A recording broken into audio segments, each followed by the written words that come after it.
still on camera. You can't get frisky just because the kids are gone. Kids are gone. Look at that, trying to get frisky. But listen. I just have so much anxiety Did you stop? trying to break it down. Can I say something? Yes. Relax. I'm not relaxed when it comes to math. I really. That's why you have so many problems. You gotta stop telling yourself. Stop telling. Listen, you can. You can do it. Come on now. I mean, I have done it. I have done it 3 times over. That's what's wrong in America. It's true. I have done it 3 times over. My oldest 3 have done really well. And this is just number 4. But I did feel this year that as my anxiety grows, her anxiety grows. And I don't want that to be the case. I don't want to cause her anxiety or create a math problem for her that really shouldn't exist. Sometimes I think, man, if she was being taught by someone else, this wouldn't even be an issue, because I've seen you explain things to her in the past and been surprised, like, oh wow, I didn't know she could get that.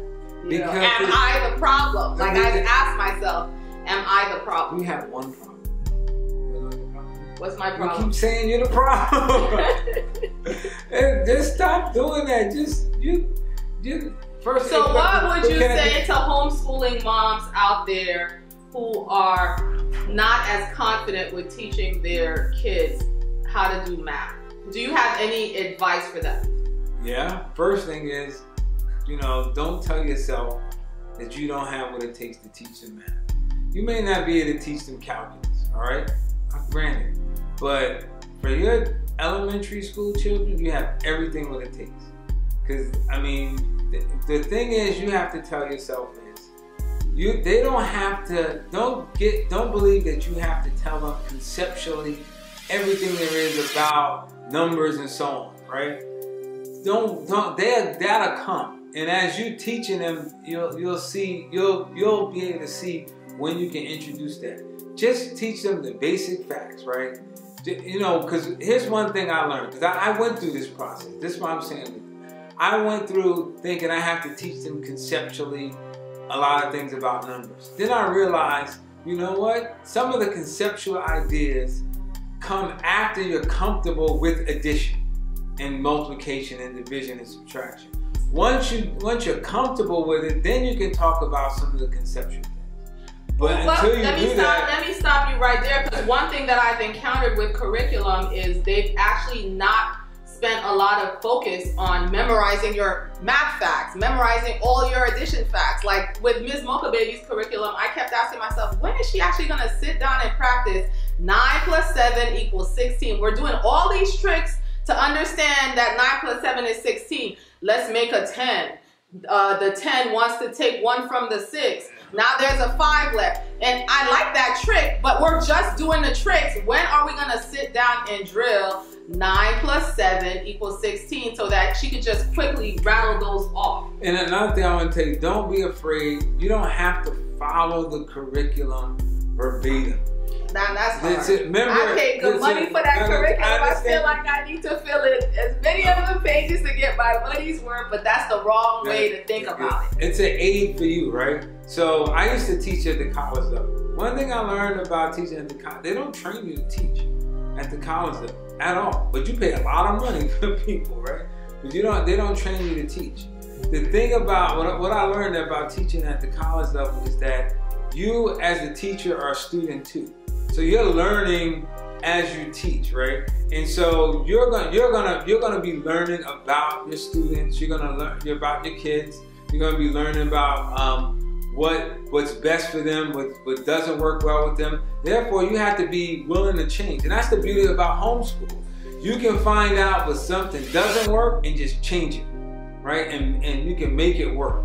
And unlike like public school systems, or even private schools, you're really, once you pick a curriculum, you're stuck with it, and you may find out mistakes as you go along, and then next year you fix it. Well, you don't have to do that with your children. You can fix it on the spot. And don't be afraid to.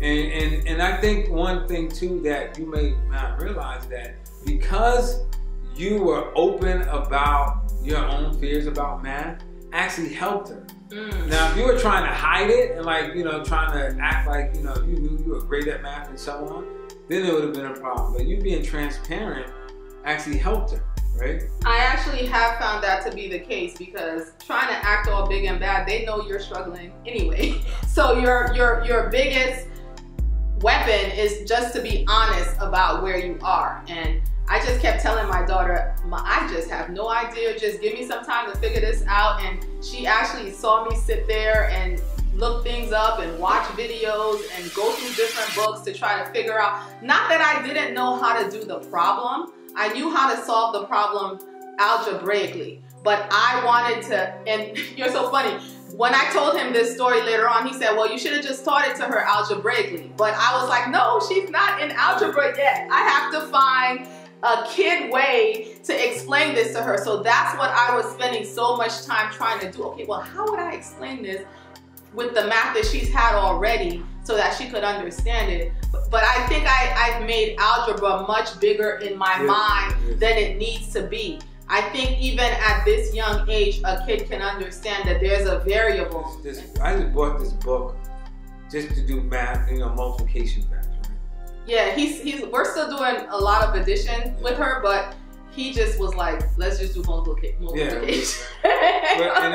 One thing about this book, I'm not going to talk about it, but what she discovered, she got to a point where it does division.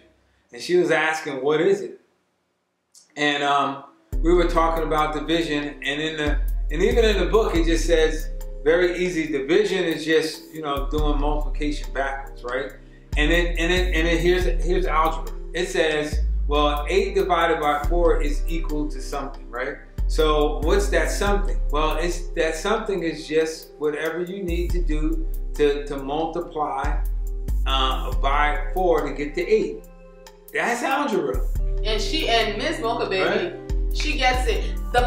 It's interesting because with one kid, I feel like she needs more practice, and with another kid, I feel like she's like, well, we've been doing it. I got it after. She literally almost gets it after the first lesson that you do with her. And my oldest, my son, was also like that. When you have a kid like that, you just need to keep it moving, keep going. You don't have to belabor repetition when it's not necessary. And that was a huge shift for me, because I felt like, well, the experts wrote the curriculum. This is how much practice they said we have to do. So I felt compelled to make them do every last problem that was there so that I could, quote unquote, do a good job. Can I explain to you something about the experts? Yes. The way they work?